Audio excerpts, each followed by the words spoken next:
Наш робочий день зараз про ситуацію в зоні проведення. We're continuing our working day now. Colonel Lysenko will tell us about the situation in ATO, and after that we will have additional briefing of the General Major Talalay about mobilization and about the resolution of the Cabinet of Ministers about additional payments to our servicemen. So, Mr. Lysenko.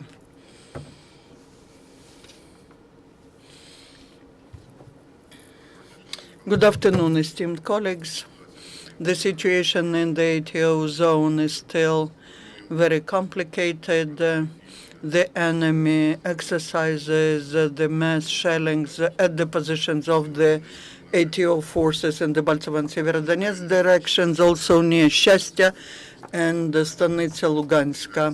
We registered the accumulation of ammunition, armaments, equipment, and life force of the terrorists to repeat the attempt of assault at the Baltsevsk and Volnovaksk directions. During the last 24 hours, the servicemen lost personnel and equipment. According to the information of the commandership Pivnich near Smil, the tank was eliminated near Zhovta.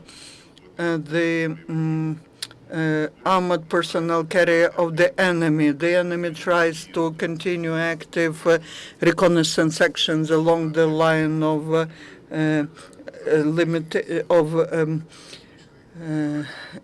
the front line, and yesterday Telmanivsky district of Donetsk region, our military registered the violation of the airspace by the enemy drone, which was conducting air reconnaissance at a very high at the very big height. Because of the permanent artillery shellings of the militants in Avdiivka and Debaltseva, there's no centralized water, electric, and the heat supply near Artema of Stanichno-Lugansky district. Because of shellings, the main gas pipeline Northern Caucasus Center is broken. During the last 24 hours, 4 Ukrainian servicemen were killed, 25 wounded. The evacuation of the citizens of pre-front cities continues. On the 3rd of February, from the Baltsov and Svetlodarsk of Donetsk region, the Emergency Situation Service of Ukraine took out 188 people, including 8 children.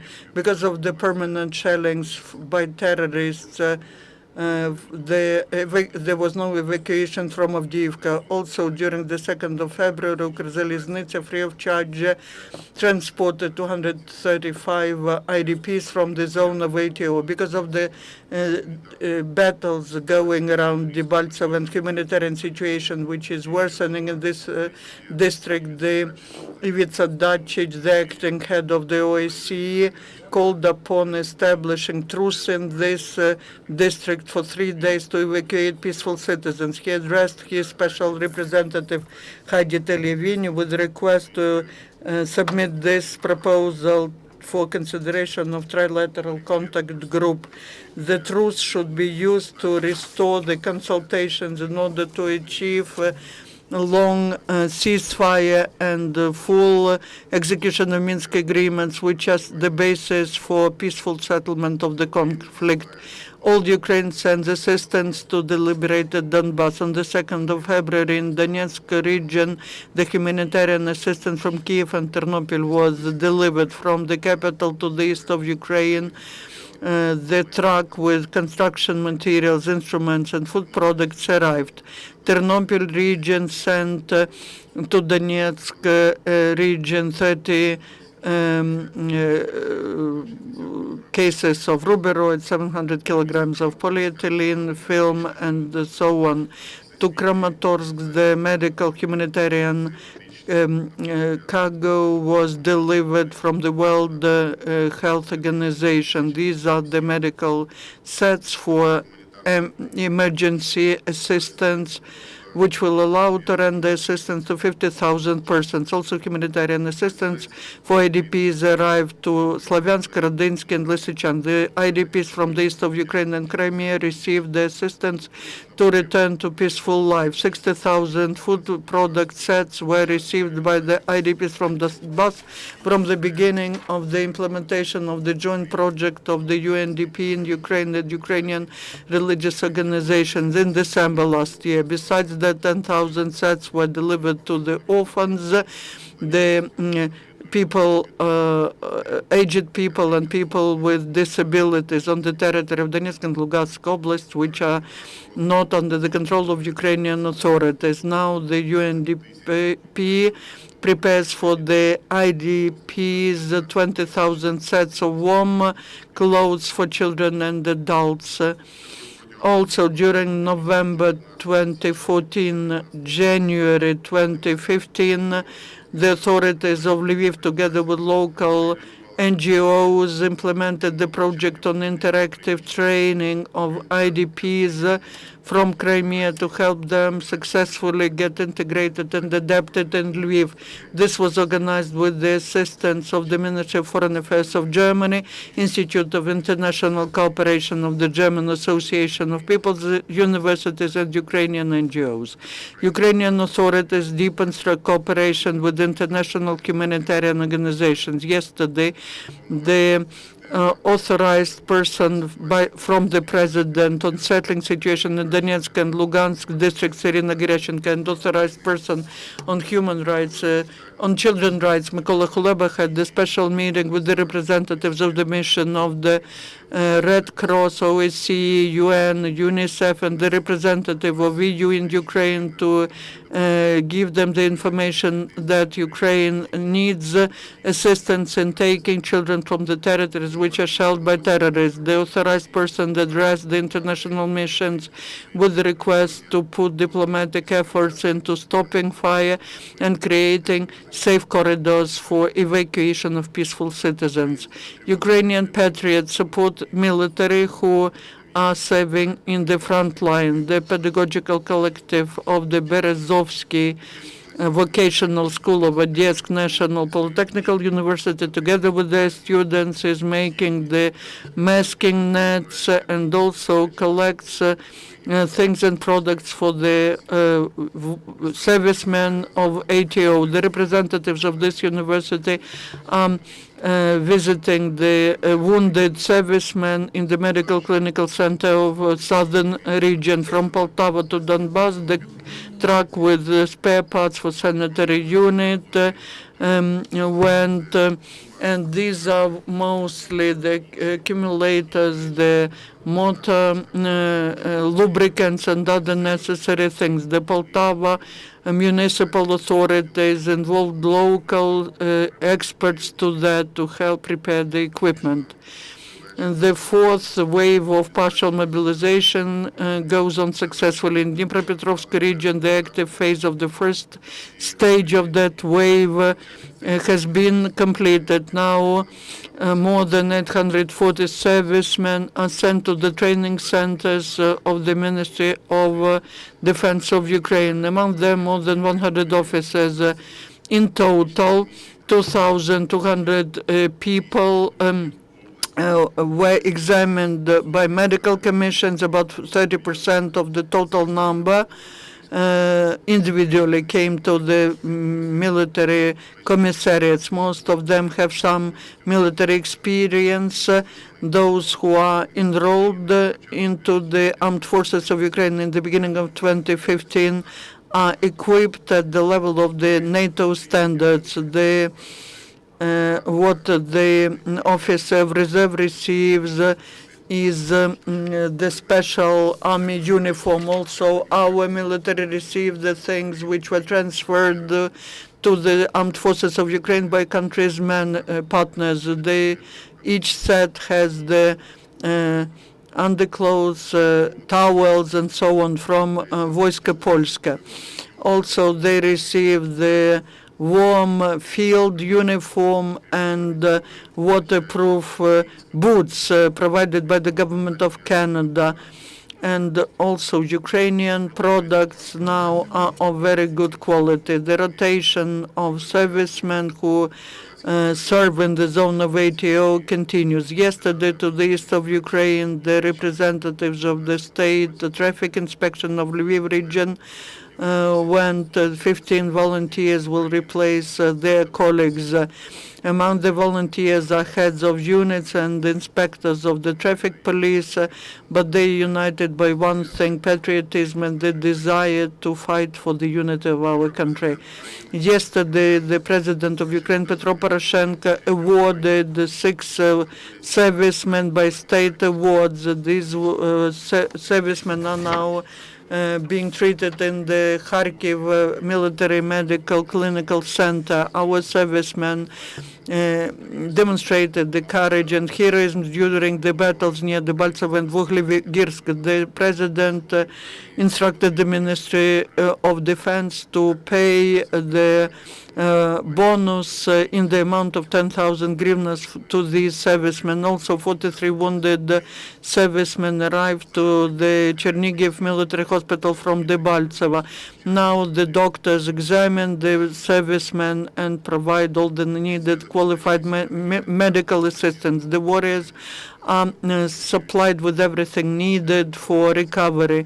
A big assistance is provided by volunteers and NGOs. In Chernovetsky Medical Diagnostical Center, from August last year, the necessary diagnostic assistance to servicemen and IDPs is provided. During the last year and in the beginning of 2015 in the center, more than 1,600 servicemen were examined, about 300 participants of ATO and about 60 IDPs. In total, more than 2,000 persons. Ukraine enhances the battle capacity of their troops. Yesterday, for professional improvement, the anti-tank platoon of Kharkivska Brigade moved to training center. The knowledge and skills that they get will be needed during their further service. The aircraft An-30B that was repaired is now delivered to one of the reconnaissance aviation brigades. During the repair, several sets of aviation devices were installed in this aircraft. At the instruction of the President of Ukraine, the aircrafts of different use will be repaired. Yesterday, the defense module was tested in Vypetrivtsi, and that module was proposed by one of the companies of USA. This module could be used in the ATO zone to cover the personnel from the fire and shelters and splits of shellings. You can see, you can use it, you see.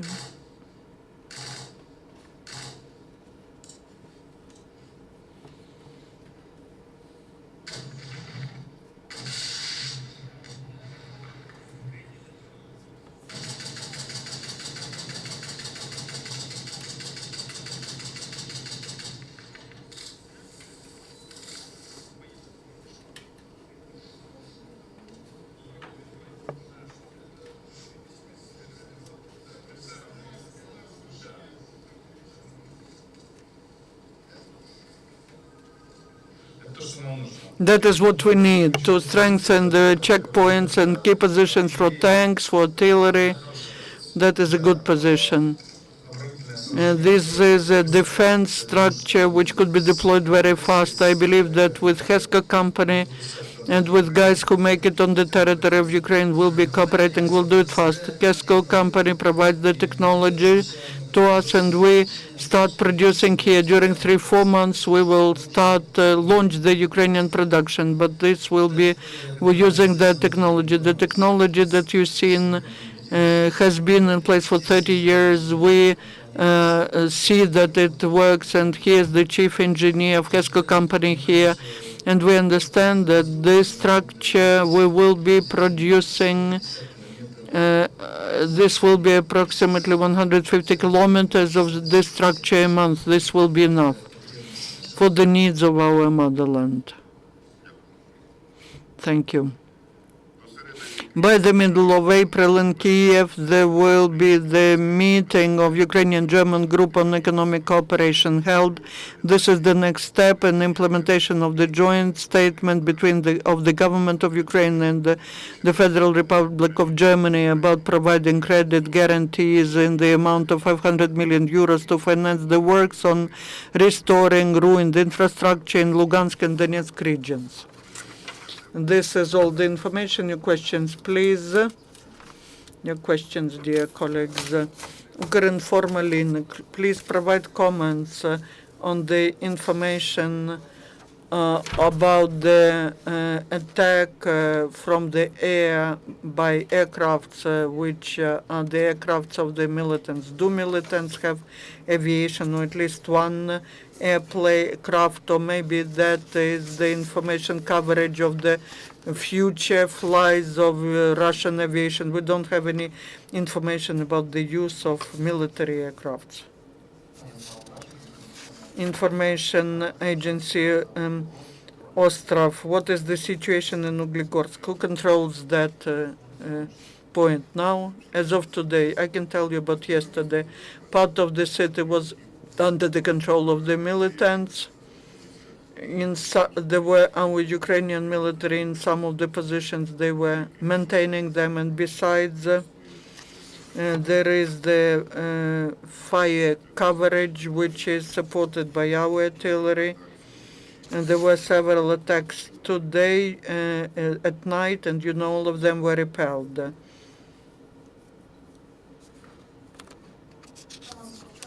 Yesterday we asked you about Battalion 15. Today 15 and 25, they're between Debaltseve and Nikishina, and the information is that they are surrounded. They have no communication with the base, and the tanks are going to them, and the guys are perished there.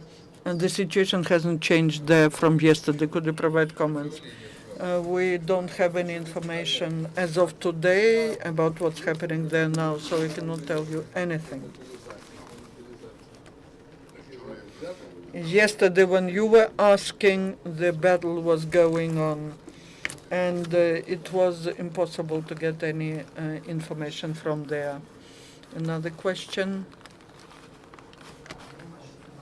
Interfax Ukraine, but yesterday there was information from representative of Ukraine that was in Ukrainska Pravda.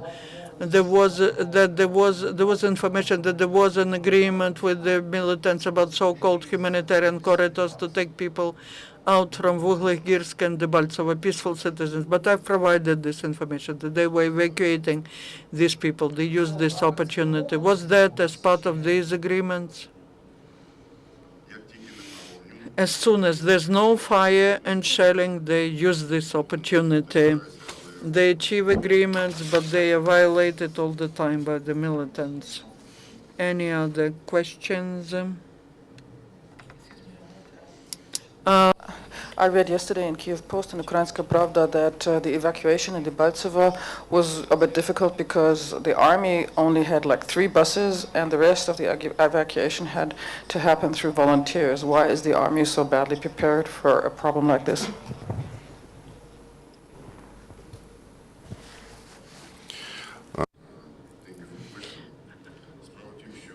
Basically, the army is for conducting warfare to repel the attacks of the aggressor. As soon as there is a chance to use trucks, they're using trucks. The army doesn't have in their military units the passenger buses, because the functions of the army is conducting warfare. Excuse me, but if you say that the army plans to evacuate, then the army has to have the capacities to evacuate with whatever. I mean, you can rent buses, but if you don't have the capacity, why are you saying that you will evacuate?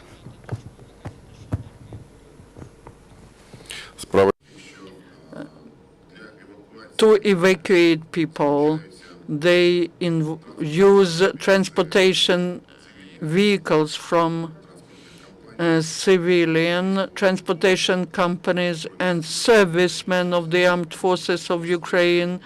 They ensure their safety when they are moving. Also, the reconnaissance is there, which warns them about the possibility of the attack, and that is why the servicemen, they know the location, they know what is possible, they have data about movement of the groups of the enemy who could attack. As soon as they have this data, the special services are warned about that, and those who are managing the civilian transportation. Our task is to provide security to our citizens. Any other questions? Thank you. Yesterday, there will be information from ATO